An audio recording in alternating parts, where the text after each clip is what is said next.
America की ओर से लगाए गए 50% टैरिफ के बीच रक्षा मंत्री राजनाथ सिंह ने बड़ा बयान दिया। उन्होंने कहा कि कुछ लोग खुद को दुनिया का बॉस समझते हैं। कुछ लोग हैं जो भारत का विकास जितनी तेजी के साथ हो रहा है उन्हें रास नहीं आ रहा है। सबके बास तो हम हैं। भारत कैसे इतनी तेजी के साथ बढ़ रहा है? भारत जितनी तेजी के साथ आगे बढ़ रहा है, मैं पूरे विश्वास के साथ कहता हूं कि भारत को अब दुनिया की कोई ताकत विश्व की एक बड़ी शक्ति बनने से रोक नहीं सकती है। भारत की पावर आज पूरी दुनिया देख रही है, इतना पावरफुल है कि किसी को भी मुंह तोड़कर जवाब दे सकता है भारत। अब धीरे धीरे ट्रंप के खिलाफ दोस्तों पलटवार हो रहा है। रक्षा मंत्री राजनाथ सिंह ने भी इशारों में ट्रंप पर सीधा हमला कर दिया है। टैरिफ चिल्लाने वाले डोनाल्ड ट्रंप को करारा जवाब मिला है। देश के रक्षा मंत्री राजनाथ सिंह ने बिना नाम लिए उन पर हमला बोला। पहली बार हम देख रहे हैं कि भारत के एक मिनिस्टर ने ओपनली डोनाल्ड ट्रंप के अगेंस्ट स्टेटमेंट दी है। भारत के रक्षा मंत्री राजनाथ सिंह जी ने खुलकर बोला है। क्या ये भारत के लिए मौका आ गया है अमेरिका को एक हल्का सा मैसेज देने का कि बॉस सॉरी, अगर तुम धक्का दोगे तो हाथ तुम्हारे पास भी है।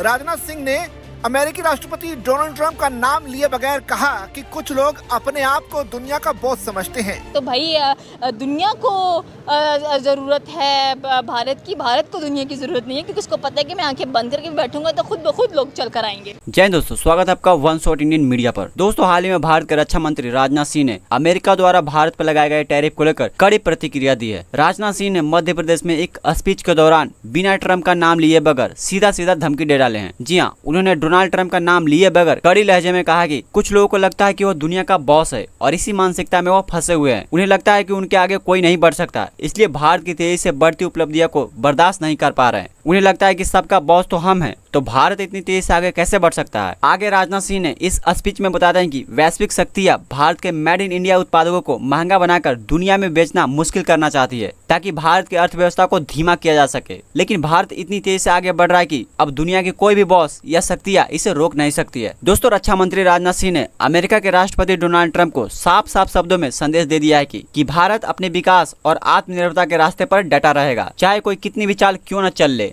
आगे उन्होंने यह भी बताया कि पहले भारत के सैनिक सिर्फ दूसरे देश के हथियारों पर ही निर्भर रहते थे, लेकिन आज भारत ये हथियार खुद बना रहा है और अपने देश को भी दे रहा है, और इसके साथ साथ दूसरे देशों को भी बेचा जा रहा है। पहले जो भारत 600 करोड़ की रक्षा उत्पादक सामान दूसरे देशों को बेचा करता था, आज उसकी संख्या बढ़कर 24,000 करोड़ हो गई है। इस वक्त मुझे लगता है कि बिल्कुल दीवार के साथ कोने में खड़ा ट्रम्प जो है रो रहा है कि अगर पीछे जाता हूँ तो गिरता हूँ, आगे आता हूँ तो गिरता हूँ। क्योंकि वो जिनके खिलाफ गेम खेल रहा था उन्होंने तो हाथ मिला लिया। ये बात ही यही है। अभी ना उस बावले को ये समझ आ गई है कि पीछे आग है और आगे दीवार है। हाँ। ना तो मैं दीवार क्रॉस कर सकता हूँ और पीछे जाता हूँ तो मैं आग में गिरता हूँ। अभी वो इस दरमियान वाला जो आप ये कह लें कि विशियस सर्कल है ना, इस विशियस सर्कल में वो फड़फड़ा रहा है कि उसने धमकी तो दे। अब देखे ना, इंडिया को धमकी दी और ये टैरिफ वो नहीं लगाता तो इंडिया ने तो वज गज के पूरी दुनिया में कहना है कि भाई सुपरियरिटी खत्म हो गई। हाँ। आप ये देखें कि इस टैक्स को अगर इम्पोज नहीं किया जाता तो इंडिया जो चाहता था कि मैं एशिया में एशियन टाइगर बनूं या एज तो मिल गया, उसे मिल जाएगा ना। हाँ। और अगर ये इंडिया को भी ये पता है कि ये जब ये टैक्स लगाएगा, ये टैरिफ लगाएगा तो इसे म्यूजिक फेस करना पड़ेगा। प्रोडक्शन हाउस जो है वो पूरी दुनिया का वो इंडिया में चल रहा है, तो इंडिया फिर दिखाएगा एप्पल को कि भाई मैंने तो टैक्स लगाना, आपकी गवर्नमेंट ने लगाया। और उधर से जो बड़े बड़े बिलियनियर बिजनेसमैन हैं वो अमेरिका को कोस रहे हैं कि मेरी जो इंडस्ट्रीज पूरी दुनिया में चल रही हैं, आपने पंगा तो उस बंदे के साथ ले लिया जिसने आपको कंगला कर देना है, जिसने कांग्रेस को कंगला कर दिया, जिसने रीजनल पार्टीज को खुडे लाइन लगा दिया है, जिसने पूरी दुनिया में आप ये कह लें कि इंडिया कहलवा दिया है। पूरी दुनिया में इंडिया के अलावा पूरी दुनिया में एशिया में किसी और कंट्री पे नजर नहीं पड़ रही, तो उसके साथ पंगा तो ले लिया। तो अब हम जाएंगे कि ट्रंप को पर्सनल तो कोई लॉस नहीं हो रहा, पब्लिक को लॉस हो रहा है। और पब्लिक में आप ये देखें कि वहां पे रेट ऑफ इन्फ्लेशन जो है वो मोर देन 150% इंक्रीज हो गया है। और सिर्फ वो टक्कर किसके, इंडिया के। और इंडिया इस पे सर्वाइव, जब इंडिया ने ब्लंटली कह दिया कि we will face the music, अब वो म्यूजिक फेस करेंगे। और उन्होंने क्या करना है कि देखिए, इंडिया के लिए इंडिया की चंद एक चीजें हैं ना वो जो खरीद रहा होता है वहां पे।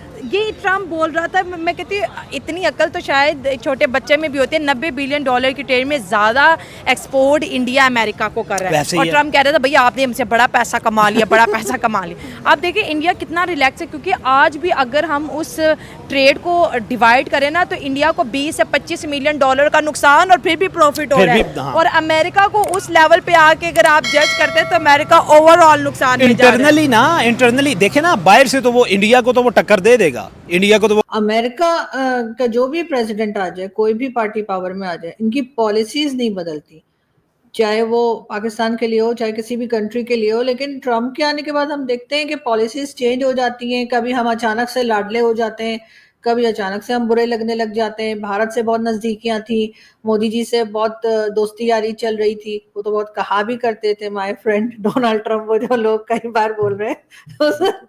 तो सर आपको लगता है कि अभी भी पॉलिसीज वही रहती है किसी भी प्रेसिडेंट के आने से, या नहीं हर प्रेसिडेंट आके अपने हिसाब से चल रहा है? तो मैं आपको दोनों जवाब दे देता हूँ। जब बाइडेन जीते थे तो उन लोगों ने एक आर्टिकल मेरे से रिक्वेस्ट किया था कि क्या तब्दीलियाँ आएंगी, तो मैंने कहा था कि तब्दीलियाँ छोड़ दें, कंटिन्यूटी क्या है वो देखें। इंटरनेशनल रिलेशन जब पढ़ते हैं एक बड़ी थीम रहती चेंज एंड कंटिन्यूटी।